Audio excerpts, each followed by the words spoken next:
Chers amis, chers enfants, j'aimerais vous raconter aujourd'hui une histoire extraordinaire que j'ai entendue de la bouche de mon neveu, Rabbi Shmuel Saïdov. Il a votre âge environ, 10 ans. Et il m'a dit qu'on raconte au sujet du Khatam Sofer. Le Khatam Sofer, vous en avez tous entendu parler.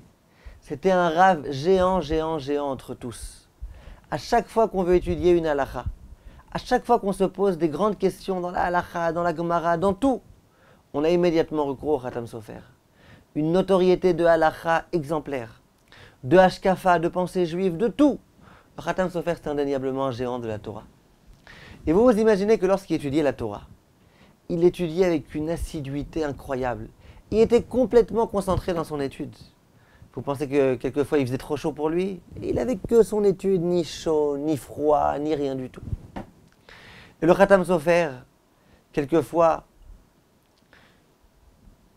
on lui posait des questions.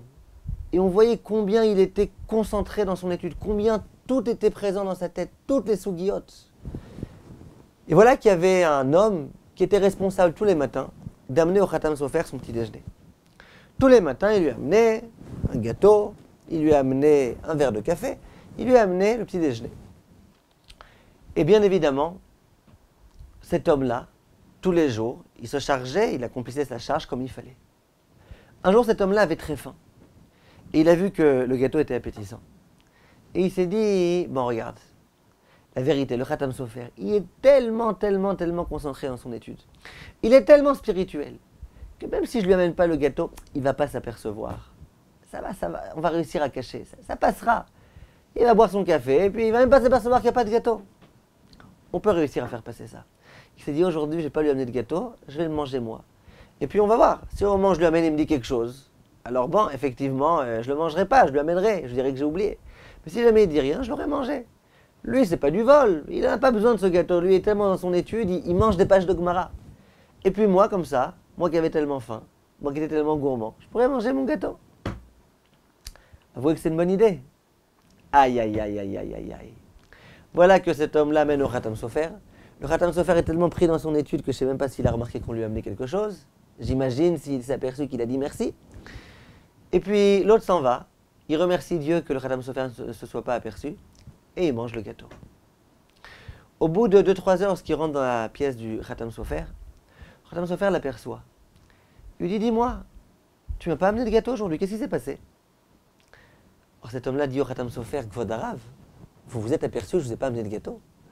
Vous qui êtes un Rav tellement spirituel, tellement pris dans votre étude, vous vous êtes aperçu que je ne vous ai pas amené de gâteau? Franchement, Rav, c'est possible? Et comme ça, il insiste. Il dit au Rav, je pensais vraiment pas. Moi, ça m'étonne beaucoup que vous vous soyez aperçu quelque chose de tellement matériel, un gâteau. Vous vous êtes aperçu que vous n'avez pas eu de gâteau. Le Khatam Sofer, là, a une réponse très forte. Il a dit, je vais te dire la vérité. Ne pas manger de gâteau, c'est pas ce qui me dérange. À la rigueur, je ne me serais même pas aperçu. Mais par contre, je me suis aperçu que ce matin, je n'avais pas eu le bonheur de réciter la bracha de Boré Miné Mezonot. Chez Akol, j'ai récité. J'ai pas fait Mezonot. Je me suis aperçu que j'ai oublié de faire Mezonot. J'ai pas pu faire Mezonot. Et ça m'a terriblement manqué. Et donc d'un coup, je me suis demandé comment ça se fait que j'ai pas fait Mezonot. Je me suis aperçu que j'avais pas de gâteau. Bah, pourquoi je te demande? Où est mon gâteau? Avouez, chers enfants, que cette histoire, elle est magnifique. Pourquoi? Parce que nous, c'est exactement l'inverse du Khatam Sofer. Avouons-le. Nous, quand on n'a pas de gâteau, on s'aperçoit qu'on n'a pas de gâteau. On n'a pas eu de gâteau. Et quand on a mangé 3 gâteaux, on s'aperçoit que j'en ai mangé 3, et toi tu en as mangé 4, et toi tu en as mangé 5. Ça, on s'aperçoit sans problème. Si un jour on a mangé un bon gâteau, on s'en souviendra toute la journée. Par contre, est-ce qu'on a fait la bracha? Ça, on ne s'aperçoit pas. Plein de fois, on finit de manger, on dit, attends, j'ai fait la mechia ou j'ai pas encore fait?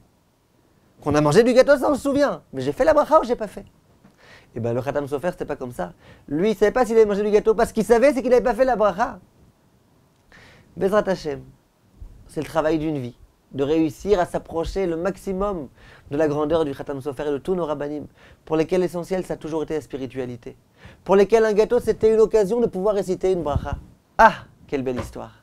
Shabbat Shalom, chers enfants.